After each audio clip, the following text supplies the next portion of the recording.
ഒരുപാട് മക്കൾ വന്നിട്ടുണ്ട്. സുബ്ഹാനല്ലാഹ്. അങ്ങനെ ഞാൻ പറഞ്ഞു 10 യതീം കുടുംബത്തെ ഞാൻ ഏറ്റെടുക്കുന്നുണ്ട്. ഉമ്മമാരെ കേൾക്കണേ, വാപ്പമാരെ കേൾക്കണം, വാപ്പമാരെ കേൾക്കണം. സുബ്ഹാനല്ലാഹ്. ആ കഴിഞ്ഞ വെള്ളിയാഴ്ചയല്ല, അതിന്റെ മേലത്തെ വെള്ളിയാഴ്ച മേലെ കൊടക്കാടിന്റെ മുറ്റത്തേക്ക് 500-ൽ പരം ആളുകളെ കടന്നു വന്നു. ഞാൻ എഴുന്നേറ്റ് നിന്ന് ഞാൻ പ്രസംഗം തുടങ്ങി. ഞാൻ പറഞ്ഞു 10 യതീം മക്കളെ ഞാൻ ഏറ്റെടുക്കുന്നുണ്ട്. അതിന്റെ മുന്നേ കുറെ യതീം മക്കളെ നോക്കുന്നുണ്ട്. പക്ഷെ ഈ പൈസ എന്ത് ചെയ്യാൻ? ഓല് തന്ന പൈസയല്ലേ, 11 ലാഭം കിട്ടിയാൽ നമുക്ക് കൊടുക്കാനിട്ട് കൂടെ ഒരു 10 യതീം മക്കളെയും ഏറ്റെടുക്കാൻ തീരുമാനിച്ചത്. അങ്ങനെ ഞാൻ അവിടുന്ന് എഴുന്നേറ്റ് പ്രസംഗം തുടങ്ങി. ഞാൻ പ്രസംഗം തുടങ്ങിയപ്പോ ഞാൻ അവരോട് പറഞ്ഞു, ആരൊക്കെയാണ് യതീം കുടുംബങ്ങളെ വന്നിട്ടെന്ന് ചോദിച്ചു. സുബ്ഹാനല്ലാഹ്. 7 മാസം പ്രായമായ ഇദ്ദ കഴിയാത്ത പെൺകുട്ടികളാണ്. 29 വയസ്സ്, 30 വയസ്സ്, 28 വയസ്സ്. സുബ്ഹാനല്ലാഹ്. എഴുന്നേറ്റ് നിന്നിട്ട് പറയാണ്, എന്നെ ഏറ്റെടുക്കണേ, എന്റെ മക്കളെ ഏറ്റെടുക്കണേ. ഒരു പെണ്ണ് ഓടി വന്നിട്ട് പറയാ, നിങ്ങളിപ്പോ 14 മക്കളെ കൊണ്ടുവന്നിട്ട് എന്നോട് പറയാണ്, എന്നെയും എൻ്റെ മക്കളെയും ഏറ്റെടുക്കണം. ഭക്ഷണം കഴിക്കാൻ ഒരു ഗതിയുമില്ല, എന്റെ ഇദ്ദയുടെ സമയം കഴിഞ്ഞിട്ടില്ല. കേട്ടോ, എന്റെ ഇദ്ദന്റെ സമയം.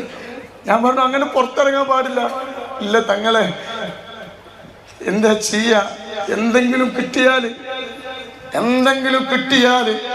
എന്റെ മക്കൾക്ക് കൊടുക്കാലോ എന്ന് വിചാരിച്ചിട്ടാണ് ഇദ്ദ കഴിയാതെ ഞാൻ ഇങ്ങോട്ട് വന്നത്. അങ്ങനത്തെ ഒരു അവസ്ഥ നമുക്ക് തരാതിരിക്കട്ടെ.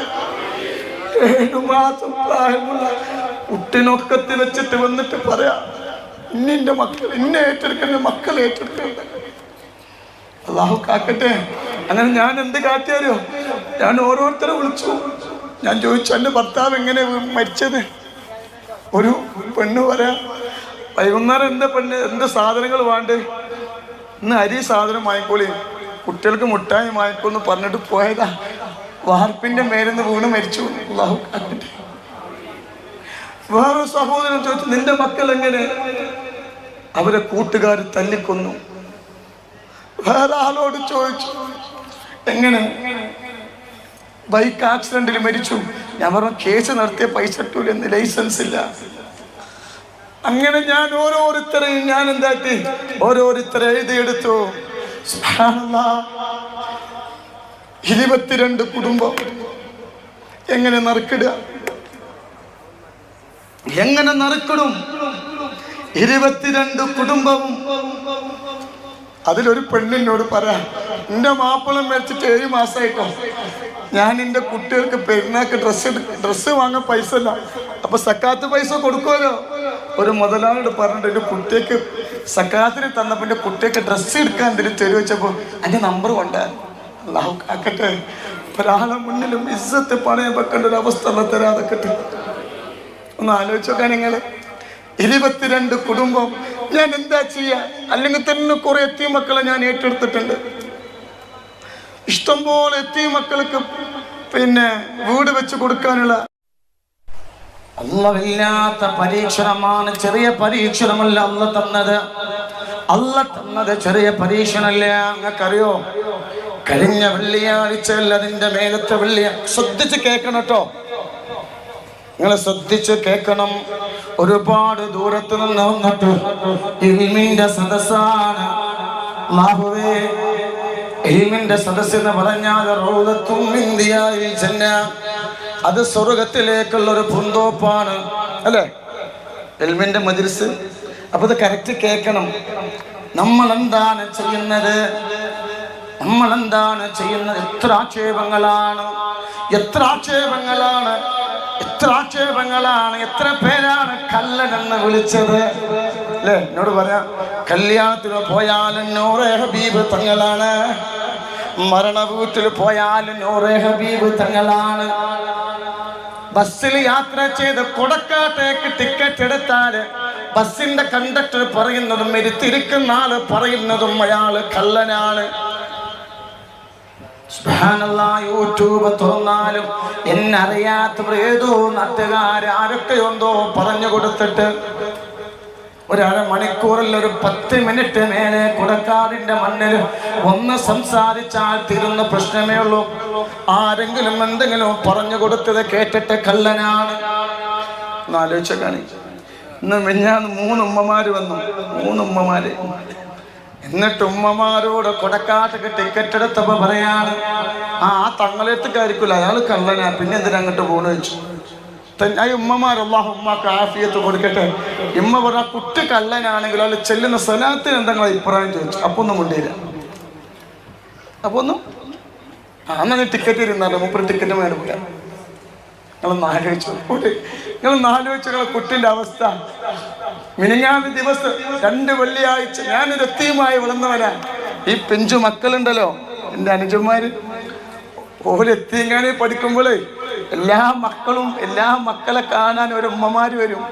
എന്നിട്ട് എല്ലാ വെള്ളിയാഴ്ച എന്തുണ്ടാവും, ബിസ്ക്കറ്റ് കൊടുക്കും. ഞങ്ങൾക്ക് വരാനും ആരുമില്ല നോക്കാൻ അല്ലേ. എന്നിട്ട് ഞാൻ കലണ്ടർ വെക്കാൻ പോകും. കലണ്ടർ വെക്കാൻ, അങ്ങനെ കലണ്ടർ വെച്ചിട്ട് കിട്ടുന്ന പൈസയാണ് എൻ്റെ കുട്ടികൾക്ക് ഞാൻ എന്ത് ചെയ്യുന്നത്.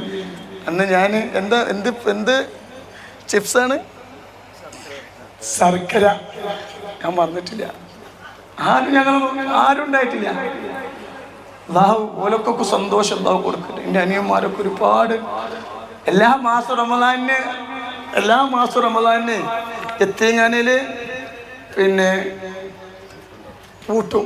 ഒരു മാസം എല്ലാവർക്കും പോകാം. പക്ഷെ ഞങ്ങൾ എന്ത് ചെയ്യും, ഞങ്ങളെ കൊണ്ടുപോകാൻ ആരുമില്ല. ഞങ്ങളെ ഇച്ചങ്ങാലുണ്ടാകാൻ ആരും ഞങ്ങൾ അത്ര കഷ്ടപ്പെട്ടില്ല. ഒരു മുട്ടായി മറ്റുള്ള ഉമ്മമാർ കൊടുന്നിട്ട് ഓരോ മക്കൾ കൊടുക്കുമ്പോൾ ഞങ്ങൾ കരഞ്ഞിട്ട് ഓർക്കറിയില്ലല്ലോ. ദാരിദ്ര്യം കൊണ്ട് ഉമ്മാനെ വേറെ കെട്ടിച്ചു, പാപ്പ മരിച്ചു, ആരും നോക്കണ്ടായിട്ടില്ല, ആരും ഉണ്ടായിട്ടില്ല. അങ്ങനെയൊക്കെ കഷ്ടപ്പെട്ടു വന്നതാ. ഞാൻ പറഞ്ഞില്ലേ, ഒരു വീട്ടില് അങ്ങനെ ഞാനിങ്ങനെ പോവുക ചെറുപ്പത്തിൽ കുട്ടി, അങ്ങനെ ഒരു വീട്ടിൽ വാർപ്പിട്ട വീട്ടിൽ മക്കൾ കളിക്കുന്നുണ്ട്. കുറേ കുട്ടികൾ നല്ല മിഠായിന്നുണ്ട്. ഞാൻ ഇങ്ങനെ വിചാരിച്ചു കുറച്ചുകൂടെ കുട്ടികൾ നിലത്തിട്ടുണ്ടെങ്കിൽ അത് പെറുക്കി തിന്നായിരുന്നു. അങ്ങനെയൊക്കെ കഷ്ടപ്പെട്ട് വളർന്നതാ. അത്തരം എൻ്റെ അനുജന്മാരൊക്കെ ഒരുപാട് കഷ്ടപ്പെട്ടിട്ടുണ്ട്. തങ്ങളും പുസ്തകങ്ങളും സായുധങ്ങളൊക്കെ ആരും ഞങ്ങൾ നോക്കാണ്ടായിട്ടില്ല, ആരും ഉണ്ടായിട്ടില്ല. അല്ലാഹു ഞങ്ങൾ സന്തോഷത്തിലാണ്. ഇപ്പൊ ഞങ്ങൾ വലിയ സന്തോഷത്തിലാണ്, ആരും നോക്കാണ്ടായിട്ടില്ല. റമദാൻ മാസമൊക്കെ ഞങ്ങൾ ഒരുമിച്ചിരുന്ന് കരയും. ആരും കൊണ്ടുപോയല്ലോ, അങ്ങനെ ഞാൻ യതീംഖാനയിൽ നിന്ന് കലണ്ടർ വിൽക്കാൻ പോകും. ആ കലണ്ടർ വിറ്റ് കിട്ടുന്ന പൈസ കൊണ്ട് ഞാൻ എൻ്റെ മക്കൾക്ക് വരുമ്പോൾ എന്ത് ചെയ്യും, ശർക്കര പേര് കൊണ്ടുവരും. അങ്ങനെ ജീവിച്ചു.